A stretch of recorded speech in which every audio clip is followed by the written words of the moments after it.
Enduring, breathtaking, resilient.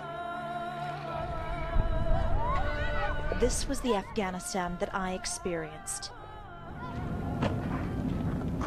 Cameraman Mishak Dube and I traveled to the front line of the so-called war on terror as the struggle entered its 10th year. We wanted to bring home the harsh day-to-day realities of this war, to tell the story of one of the defining conflicts of our time.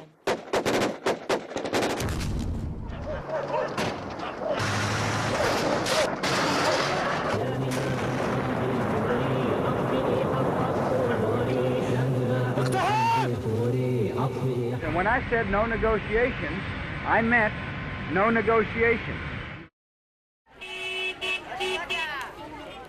Our journey began in the battle-scarred capital, Kabul. It was an amazing place. It was hypnotizing. War has devastated this part of the world for decades, yet the city is thriving. The people there, my cameraman Mishak and my age, have never known anything but war. So to them, war is normal. War is life. I was just like an alien out of space who's just landed in the middle of Afghanistan. Being a black man, I've never been stared at so much. I had these little kids running after me saying black man, but they were obviously saying it in their language. And every time I looked at them, I would just smile at them and they would suddenly just run away. Or even aiming a camera at them, they would turn around or just disappear. For me as a woman, walking down the street was a daunting experience.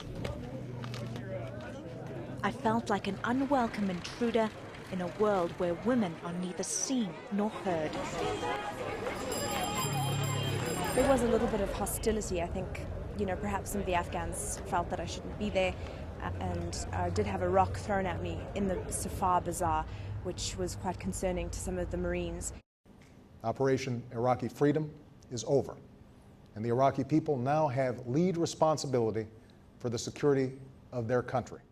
As the United States boasts of an end to its military operations in Iraq, here in Kabul, Afghanistan, the idea of a July 2011 troop withdrawal seems possible but not necessarily practical. Shortly after our arrival, America declared an end to its combat operations in Iraq. Afghanistan had once again become the focus of America's military might. Afghans were doubtful, however, of the superpower's true intentions. If the President Obama is saying next 11 July will get out their soldier from Afghanistan, it's not good. We want the Americans to help us defend our country. We want a peaceful country. We want a safe country and not another war. All Afghan people don't want the Americans in Afghanistan because Afghanistan is an Islamic state. Every day is a war. Those Taliban were good.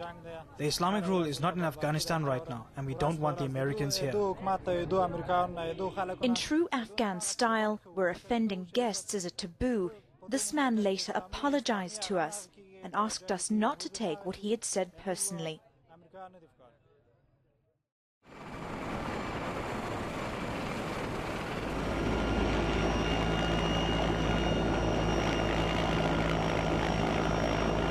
Mishak and I were headed south, deep south, into Taliban territory, Helmand province.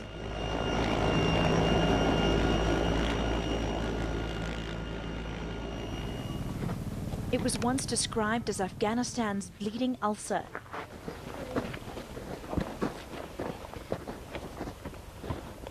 But it's a critical front for the counterinsurgency campaign. Our destination, Combat Outpost Rankle, home of Lima Company 3rd Battalion, 1st Marines. The elite of America's fighting forces. It was here that we came face to face with the #1 threat to foreign troops in Afghanistan. Roger, stand by.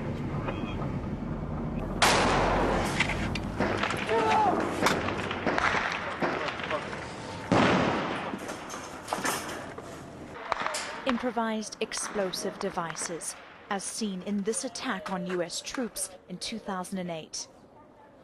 There's a huge reluctance to travel anywhere by convoy, and when you do, you are literally taking your life in your hands.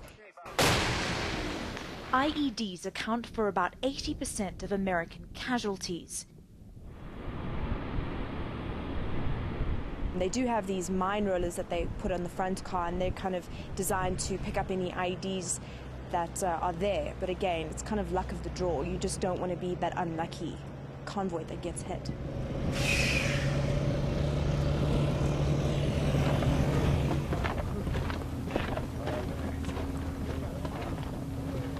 On foot, the threat of IEDs is more acute. The IEDs was my biggest worry. Being shot at, I could understand that because I was at peace with that, because at least I could hear where the fire is coming from. I could duck somewhere where I'm protected from where the fire is coming from. But the IEDs walking, it's like when you're walking, you don't know if that is your last step. We were following the footsteps of other people, but if the Taliban were ever to trigger that IED on you or a guy in front of you, you were bound to get injured. And just seeing my reporter, Robin Creel, walking in our footsteps, because, you know, she's very short, and we're all taking these big steps, and they told us you gotta walk in the footsteps of the guy in front of you, was so funny because she's short and all these guys are tall and they've got these huge big steps, and she's like stretching, like, you know, trying to literally stand on each footprint. Was very funny. All stations, stand by. Fire in the hole, fire in the hole, fire in the hole.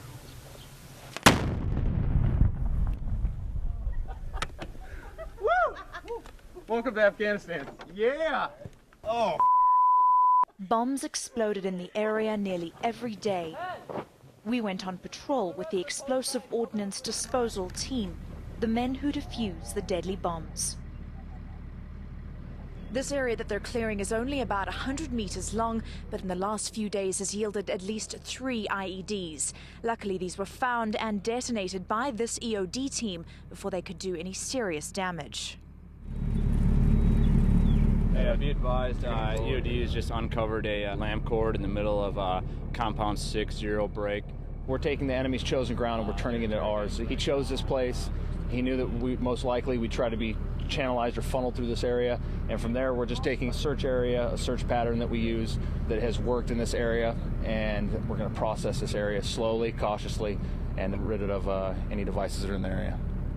There was also IEDs going off almost every day while we were on base, not on base, but just off base, and you hear the explosion.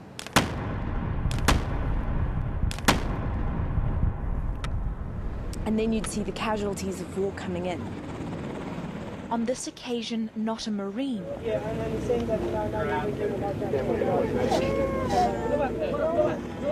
but a child.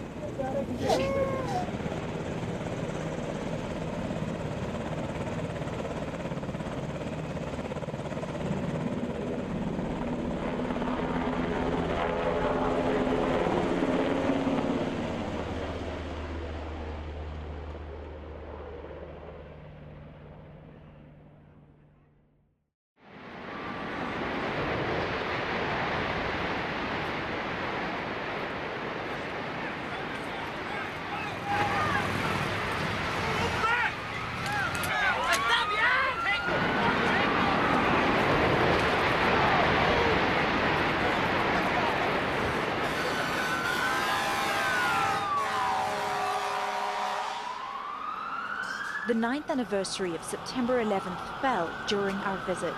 It was the reason that some of these young men joined the military. The wave of, kind of patriotic fervor that swept through the United States, the desire to, not only, defend their country at home, but more importantly to go abroad and both defend their country from terrorists far from the shores of America, but also to help our neighboring countries that didn't have the wherewithal to defend themselves or prevent their country from becoming a safe haven for the likes of Al-Qaeda and other terrorist organizations. I was in 8th grade, getting ready to go to school when it came on the news, and saw it on the TV. And, I mean, did you ever think that you'd end up here? Yeah, right after it happened was actually when I decided that I was going to join. The invasion may have begun 10 years ago, but the struggle to establish a democracy in Afghanistan rages on.